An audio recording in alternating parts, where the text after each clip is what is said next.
es una caricia, miles de estrellas corretean, mirada serena, también te avisa si te acecha la pena.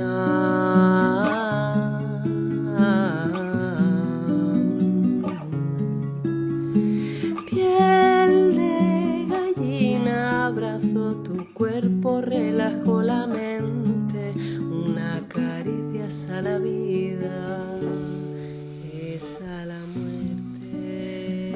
Convertirse en madre o padre es mucho más que un acto biológico, es una decisión profunda que nace del deseo de amar, de cuidar y de dar continuidad a algo más grande que uno mismo. Es entonces cuando a veces la infertilidad se presenta, no solo desafiando al cuerpo, sino también al alma. Nos invita a mirar hacia adentro, a revisar expectativas, a conectarnos con nuestro propósito y a caminar un proceso que, aunque a veces es incierto, también puede ser profundamente transformador. En una sociedad donde todo parece inmediato, aprender a esperar, a confiar, a buscar ayuda con ciencia y con consciencia es parte de un nuevo camino hacia una maternidad y paternidad más despiertas, más presentes. Sin duda, la medicina reproductiva actualmente no solo ofrece técnicas avanzadas, sino también un acompañamiento que entiende que cada historia es única, cada anhelo es sagrado y cada vida que llega, por el camino que sea, merece ser bienvenida con amor, respeto y esperanza. Hoy queremos dar visibilidad a la historia de amor que hay detrás de cada infertilidad. Y bueno, mi nombre ya sabéis, Eva Landes, y esto, Madres en la Onda, arrancamos.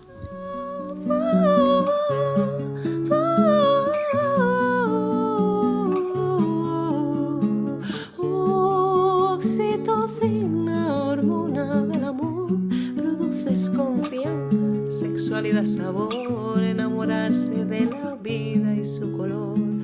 Suelto el control.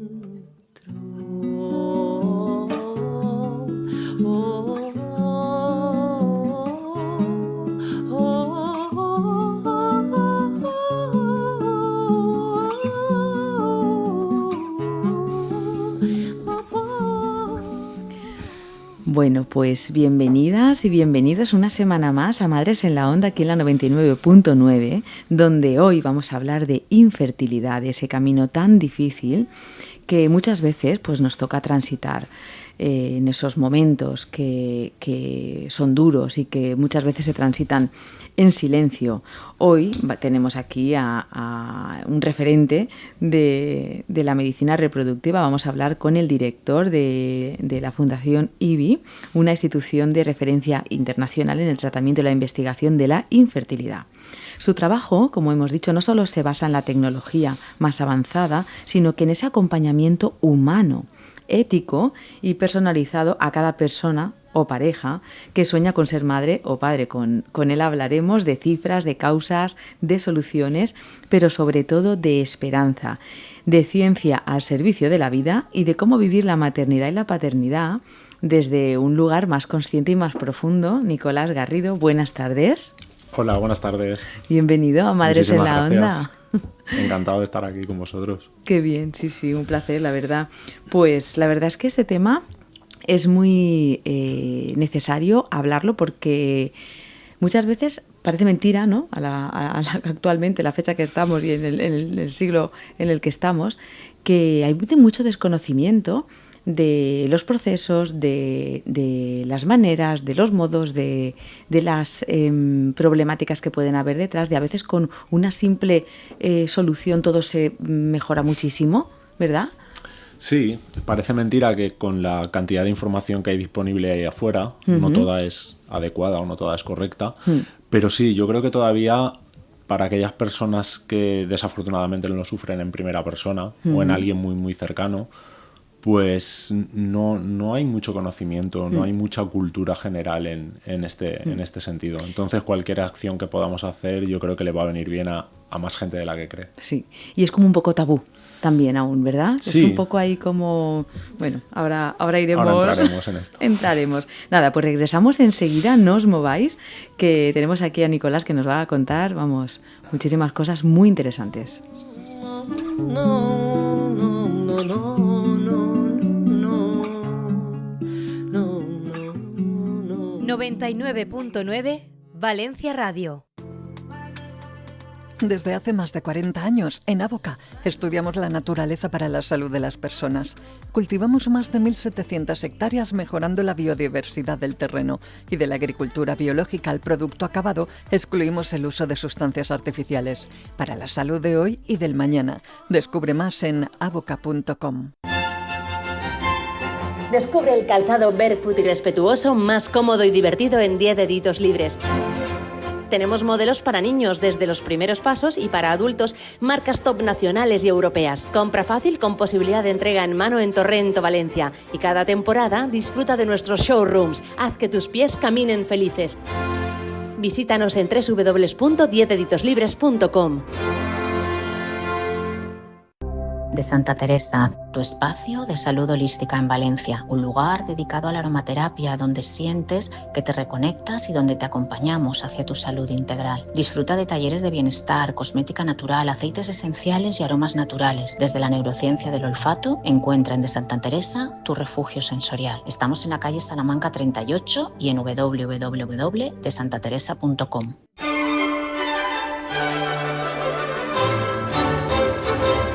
99.9 Valencia Radio, la radio de los valencianos.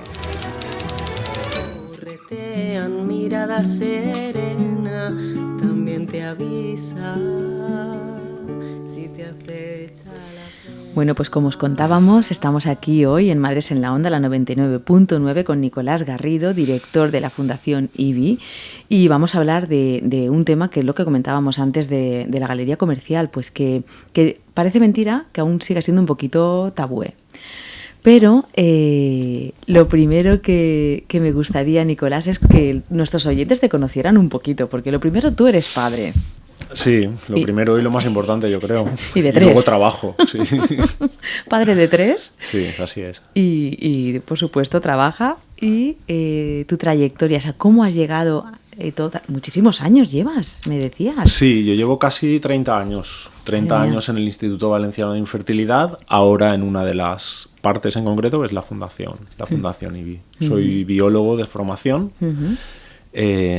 Y yo empecé en el 97 haciendo la tesis doctoral, es decir, empecé en investigación, a continuación pasé a trabajar en una de las clínicas de nuestra compañía, en la primera, en la fundacional, en IBI de Valencia, donde dirigí un laboratorio durante casi 20 años, uno de los laboratorios, en concreto el laboratorio de andrología. Y desde hace 8 aproximadamente soy el director de la fundación del Instituto Valenciano de Infertilidad. Actualmente, para que os hagáis un poquito la idea y os geolocalicéis, somos una compañía que, a pesar de empezar en Valencia, que quizá no parezca el centro tecnológico del mundo, hace 35 años, actualmente somos una compañía global, que estamos en más de 15 países, somos más de 210 clínicas de reproducción asistida, todos trabajando bajo la misma insignia y orgullosos también de ser valencianos. Qué maravilla. Tenemos clínicas en Estados Unidos, en Canadá, en el Reino Unido, en Europa, en muchos países y, por supuesto, la matriz aquí en La Terreta. Esto, ay, me encanta la terreta.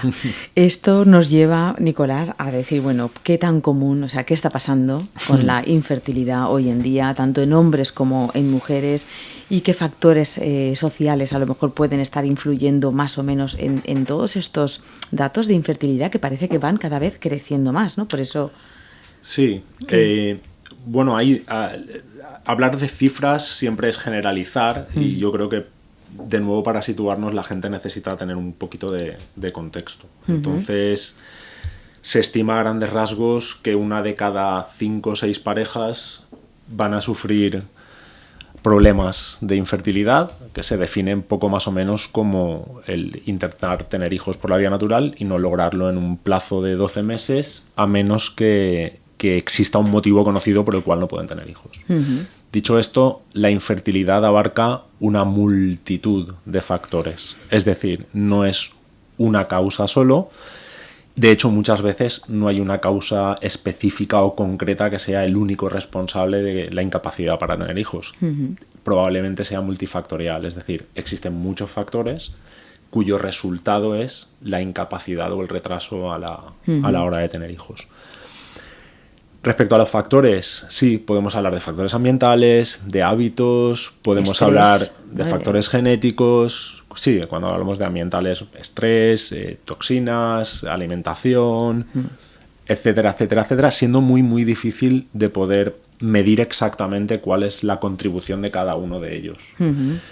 Pero sin duda yo creo que el factor estrella es la postergación de la edad, a la hora de concebir, sobre todo en las mujeres. En la mujer, cierto. Entonces, con todo eso, tenemos países en los cuales el porcentaje de niños nacidos concebidos con técnicas de reproducción asistida se puede ir al 5 o al 10% perfectamente. Entonces es más habitual y más común de lo que quien no padece infertilidad pueda pensar en principio. ¿Y existen diferencias significativas entre la prevalencia entre hombres y mujeres en lo que es la infertilidad? Yo creo que la respuesta es la que puedes leer en los artículos científicos, es la científicamente correcta, que es algo así como existe un porcentaje de responsabilidad principalmente del varón, otro porcentaje, que es el mismo curiosamente, principalmente de la mujer, y luego causas mixtas. En realidad no podemos estimarlo con muchísima precisión, porque se da una circunstancia que es muy curiosa en medicina, que es que el resultado de salud o enfermedad, si concebimos la infertilidad como una enfermedad, viene de la combinación de dos individuos.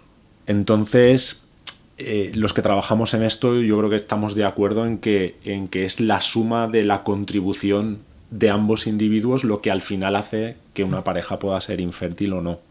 De hecho, una misma persona con otra pareja puede que no tenga problemas para tener hijos y viceversa. Entonces, es más enrevesado, mucho más enrevesado de lo que a priori pueda parecer.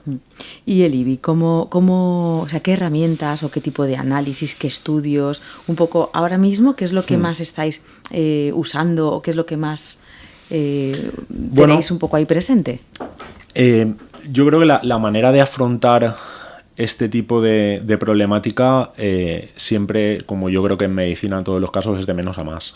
Es decir, obviamente se inicia con una serie de estudios básicos que, por generalizar un poco y no ponerlo muy complicado para la audiencia que lo puedan comprender, pues se trata de analizar, por un lado, la capacidad reproductiva de la mujer, pues investigando pues el útero, las trompas, el ovario, las hormonas, y analizar un poquito, evaluar la función reproductiva de la mujer, y por otro lado también evaluar la función reproductiva del hombre, que en este caso básicamente se hace con un análisis del semen. Esos son los elementos un poquito básicos, a partir de los cuales eso, con la anamnesis de la pareja, es decir, el historial médico relevante para la fertilidad de los pacientes, puedan guiar un poco tanto al médico que los atiende en consulta como a los propios pacientes a la hora de tomar las mejores decisiones equilibradas en el costo-beneficio. Es decir, costo, me estoy hablando de médico, el coste médico. Sí. Y a partir de ahí ya se empieza un abanico de posibilidades que comprende una serie de posibilidades básicas, como son, por ejemplo, la inseminación artificial, que sería el nivel un poquito menos complejo, más inicial, cuando todo parece ser ciertamente normal o el motivo de infertilidad no es muy relevante, no es muy grave, para pasar luego ya a técnicas más complejas, que son las de la fecundación in vitro, la inyección intracitoplasmática, y luego muchas veces añadiendo una serie de análisis genéticos que nos ayudan a resolver este tipo de problemas. Yo creo que tendremos tiempo de ir un poco describiendo cada una de estas, porque va a ser probablemente mucha información para darla toda de golpe. Sí, porque fíjate, o sea, es muy complejo. Sí. yo te estoy escuchando y claro, me vienen a la mente las mujeres que durante estos 13 años, en el acompañamiento que yo hago a las mamás, pues cuando llega la mujer embarazada, claro, pues te cuenta, y muchas, pues la trayectoria, o sea, igual llevan 10 años. Intentando quedarse de una manera, de otra. Luego el tema de la genética que comentabas, a lo mejor una enfermedad que tienen, pues lo bonito, ¿no? Que tenéis que es todo esto de poder descartar y quitar como ese gen para que esa enfermedad, eso me parece... No es exactamente así. Entraremos un poquito, si queréis, luego más adelante a intentar explicarlo desde el punto de vista así un poco más... Sí, yo soy un poco... No te en este sentido te yo creo que lo podemos transmitir bien para la audiencia, pero sí. Y además hay que tener en cuenta una cosa, que es un área y una ciencia relativamente joven, porque al fin y al cabo lleva 4 décadas en comparación con otras disciplinas médicas. Y curiosamente es una de las que más, creo, se ha desarrollado en los últimos años. Es decir, estas pacientes que dices tú que a lo mejor viste hace 10 años, hoy en día lo que hacemos en las clínicas, el equipamiento que tenemos en los laboratorios, la capacidad de análisis de muchas cosas distintas que tenemos hoy en día no tienen absolutamente nada que ver con lo que hacíamos hace, y eso os lo puedo decir yo en primera persona, hace 5, hace 10, hace 15, 20 o 30 años. O sea, no tiene y que nada luego que están ver. Los factores, lo que tú decías, los factores de esa pareja o de esa mujer, a lo mejor pues dentro de la endometriosis, ovarios, los poliquísticos, todo lo que pueda tener que pueda favorecer no al transcurso, pero te digo eso de cómo realmente el milagro que conseguís hacer, ¿no? Que para mí de verdad es que me quito el sombrero y sigo pensando eso, que igual que tú has comentado, que el estilo de vida en que llevamos, primero la edad tardía sobre todo de la mujer para quedarse embarazada, al final pues el cuerpo normal va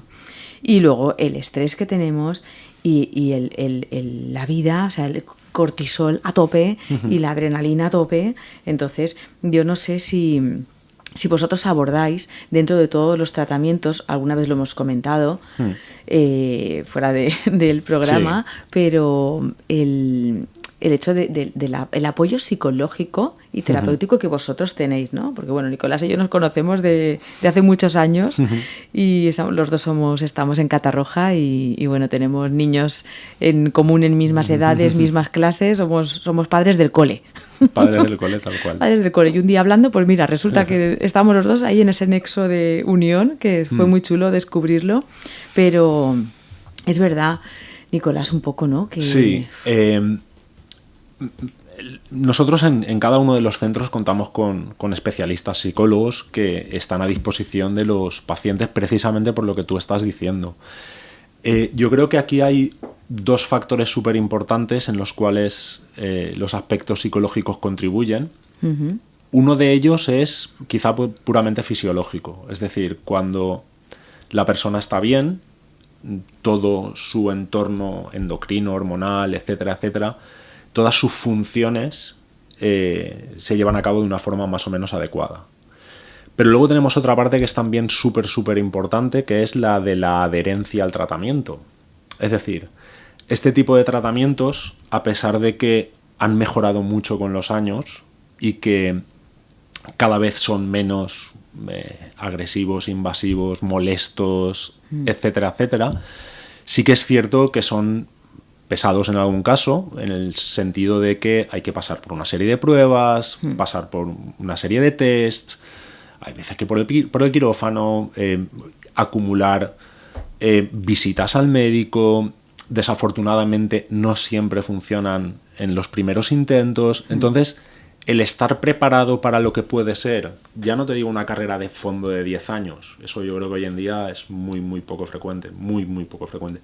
Pero sí que quizá en unos meses el que las parejas tengan esta capacidad de una forma más serena llevar a cabo todas las etapas que son necesarias para lograr lo que están buscando es muy importante.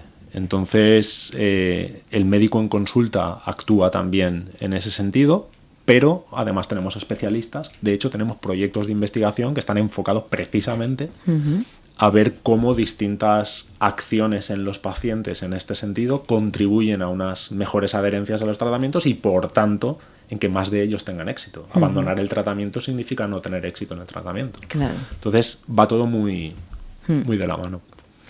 Vale. Para los hombres, porque muchas veces eso, nos enfocamos en la mujer, que imagino, no sé si hay un porcentaje de más elevado mujer-hombre, vamos por igual. Sí, al final, lo dicho, es difícil desglosar porque la contribución de los dos es lo que va a dar un resultado adecuado o no al final. Vale. Entonces... ¿Y en los casos de los hombres? Sí. ¿Qué tratamientos o qué apoyo hacéis para ese bienestar con ese hombre, ¿no? Porque yo creo que al hombre psicológicamente le afecta un poquito más, no sé. Yo creo que va por barrios, es decir, yo creo que vamos a tener casos en ambos que se afecten más, se afecten menos, pero con el hombre yo creo que, de hecho, mi parte de investigación tiene que ver con la infertilidad masculina, curiosamente. Entonces, esta sí que creo que la puedo incluso entrar en bastante más detalle. Con los varones incluso sucede una cosa que es interesante, que es, si te acuerdas al principio hemos comentado que la manera un poco de estimar la capacidad fértil es con el análisis del semen.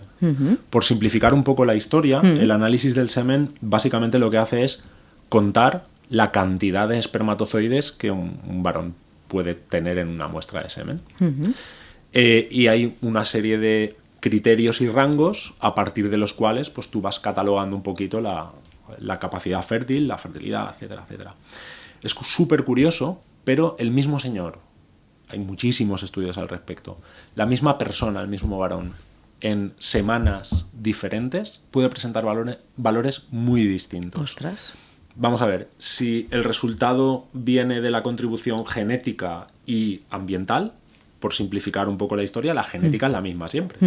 La ambiental es la que varía. Cierto. El resultado, como veis, está variando en muy poco tiempo y puede variar bastante.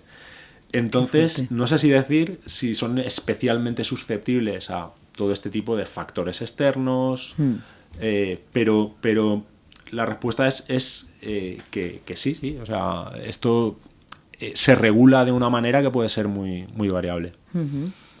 Y respecto a la investigación en infertilidad que estáis liderando, el IBI, tanto para hombres como para mujeres, todo esto que me estabas comentando estabais, ¿cómo podría cambiar en el futuro? O sea, por también dar como más esperanza, ¿no? A decir, ostras, es que están descubriéndose nuevos, hay parejas, es que se pasa muy mal, o sea, se pasa muy mal y hay una transición. Yo conozco parejas que no son padres y han pasado unos procesos tremendos hasta que ya ese duelo que dices, mira, de hecho tenemos un programa, aquí grabamos un programa con una psicóloga, también colaboradora, con Raquel Sanchís, cuando la maternidad, la paternidad no llega. O sea, después de todo, no llega.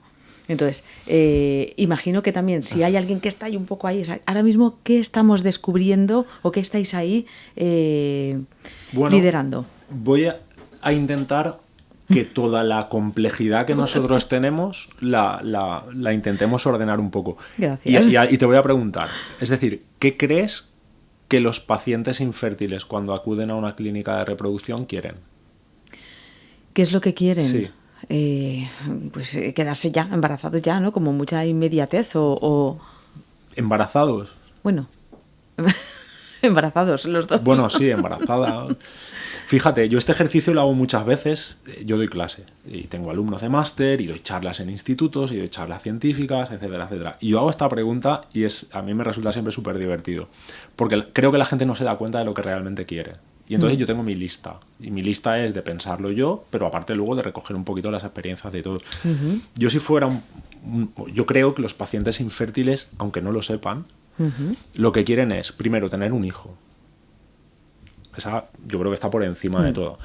Pero lo quieren tener pronto. Esa la has comentado. Es decir, no quieren tenerlo dentro de 3 años. Sí. No lo quieren tener dentro de 20 tratamientos. Lo quieren tener el primero.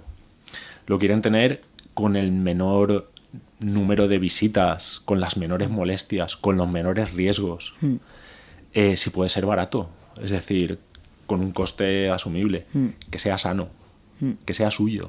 Genéticamente existe la posibilidad de los donantes de gametos. Eso soluciona algunos de los problemas que tenemos hoy en día, pero no lo resuelve del todo desde ese punto de vista. Entonces, ¿por qué te estoy contando toda esta historia? Pues porque nosotros en la actualidad manejamos unos 700 proyectos de investigación. Cuando digo 700 no es un número figurado, digo un número es un 7 y 2 ceros. Nosotros tenemos colaboraciones con múltiples instituciones a lo largo y ancho del mundo, otros centros de reproducción, centros de investigación, universidades, empresas, casas farmacéuticas, etcétera, etcétera.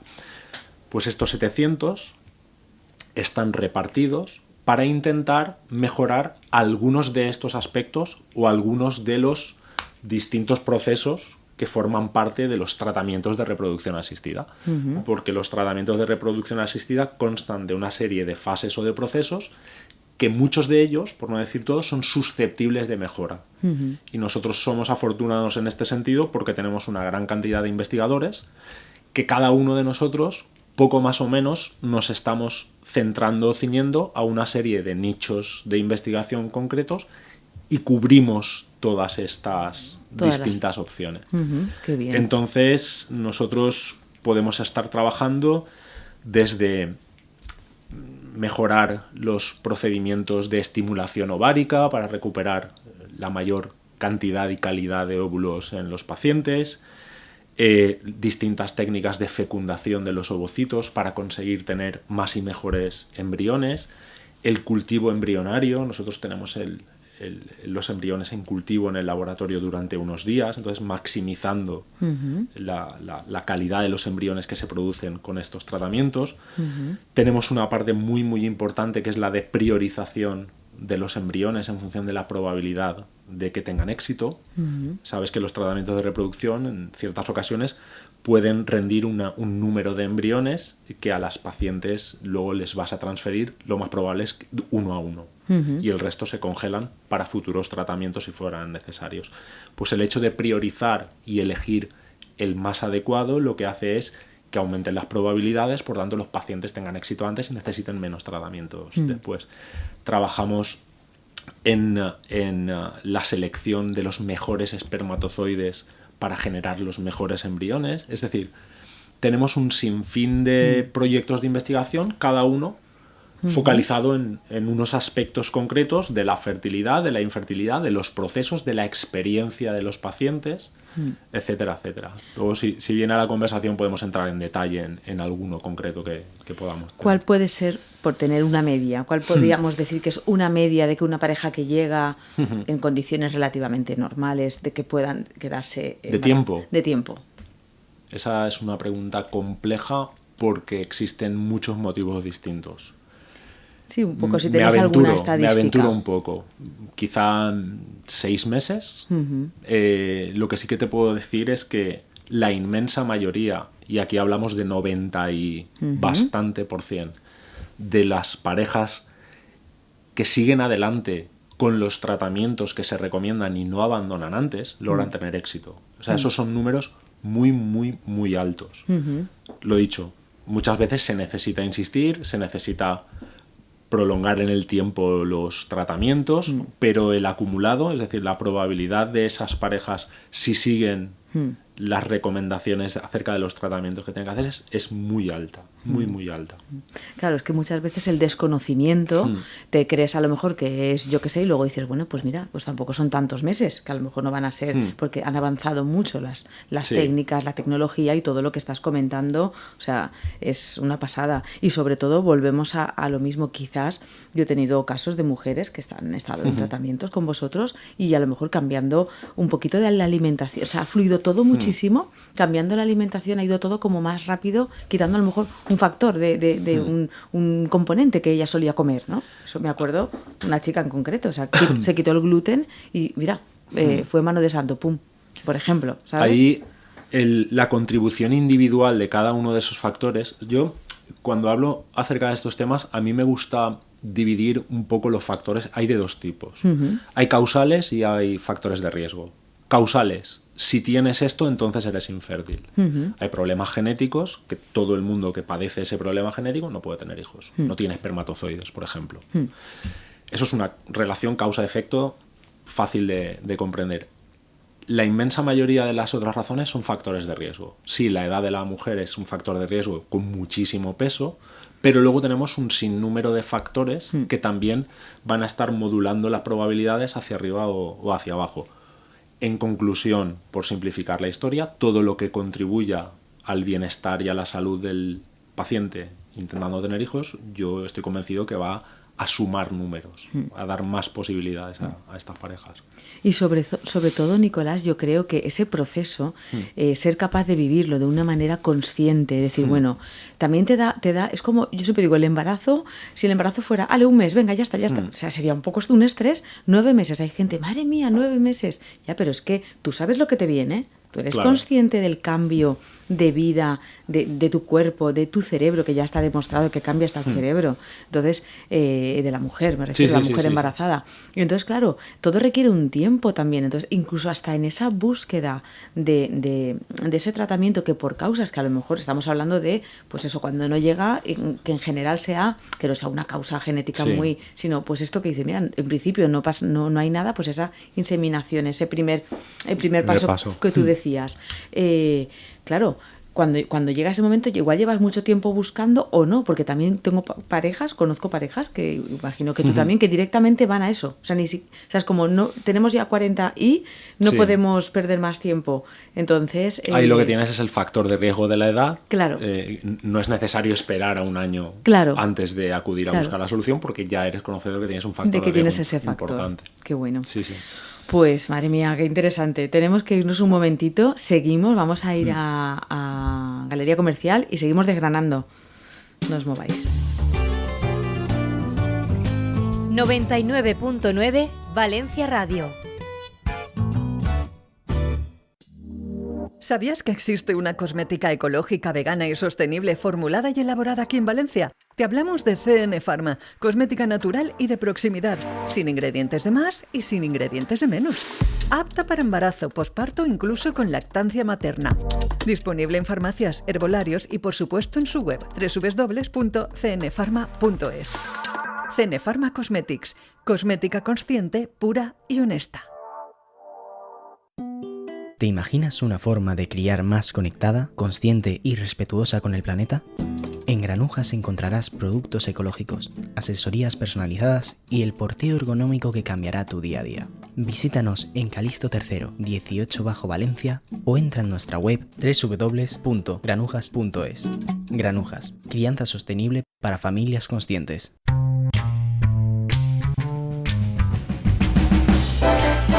...99.9 Valencia Radio.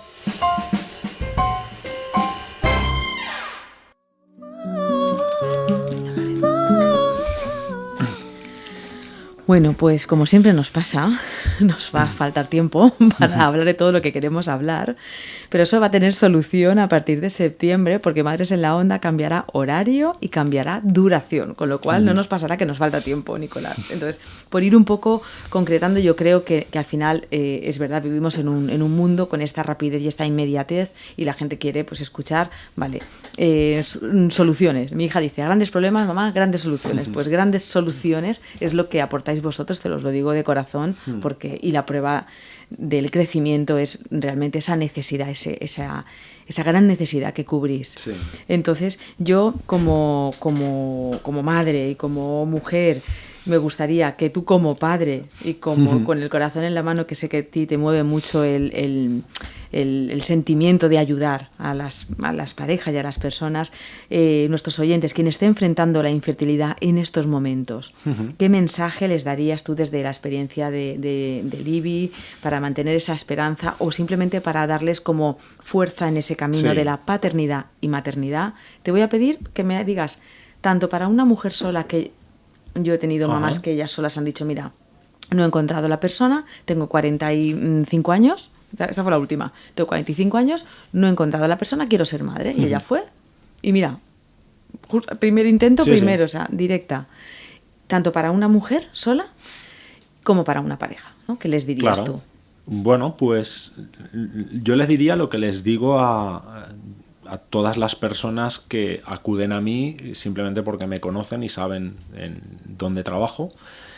Yo creo que tienen que estar preparados para una carrera que no sabemos de la distancia que va a ser. Eso no tiene por qué ser malo, siempre y cuando tú estés advertido de que quizá tome un tiempo y que por tanto te lo tienes que tomar con calma, con serenidad, ser consciente de que esto puede solucionarse muy pronto o tardar algo, confiar en la experiencia acumulada y en la ciencia, e ir quemando las etapas una tras otra y no todas a la vez.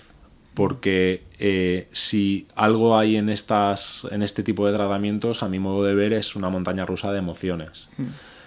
La gente acude cuando percibe que tiene un problema, luego se ilusiona quizá cuando empieza con los tratamientos, y luego cabe la posibilidad que a lo largo del tratamiento haya subidas y bajadas emocionales en tanto los resultados acompañen o sean más difíciles de digerir. Y para eso hay que estar preparado.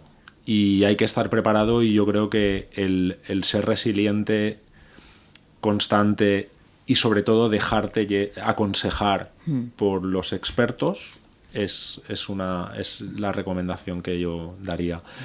En el otro grupo de pacientes que has mencionado, las mujeres que no tengan una pareja masculina, fíjate que es interesante, pero no son infértiles por definición. No tienen por qué tener problemas de fertilidad. No, claro.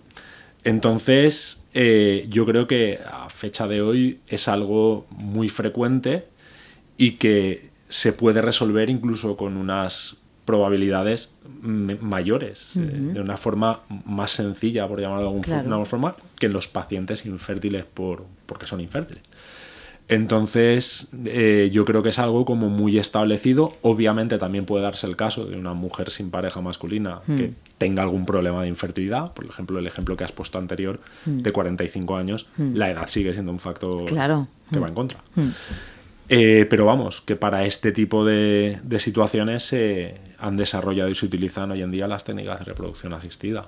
Y que adelante, con paciencia, con serenidad, resiliencia, y que confíen en los expertos, que afortunadamente en España los tenemos y probablemente de nivel mundial. Nicolás, estoy encantadísima de que estés aquí. Me alegro yo también.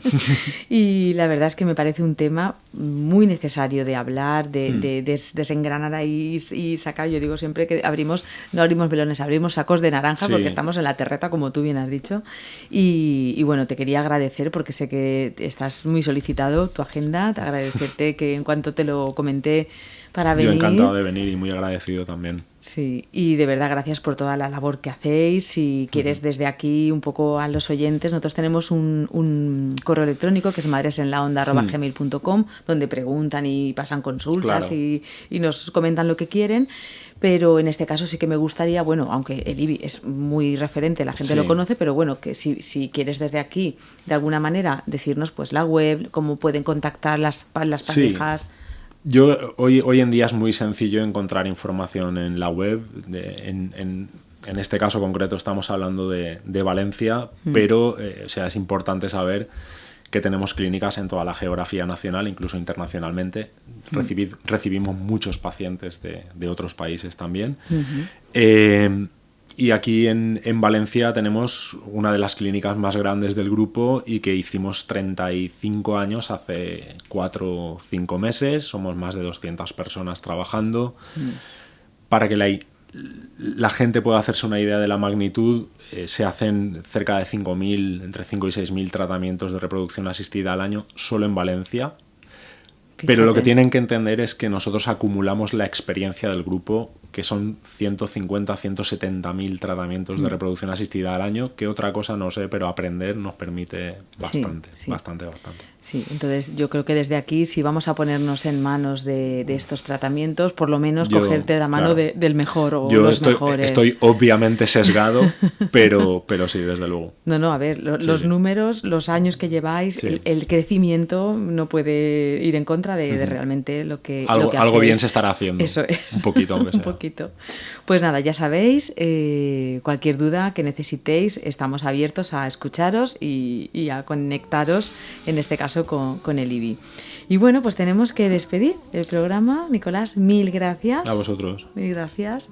Y Y sí que me gustaría a nuestros oyentes que se quedaran con este cierre que siempre les hago, que es como que la infertilidad, en este caso, no define a una persona ni limita su capacidad de amar, de soñar o de crear vida en todas las formas.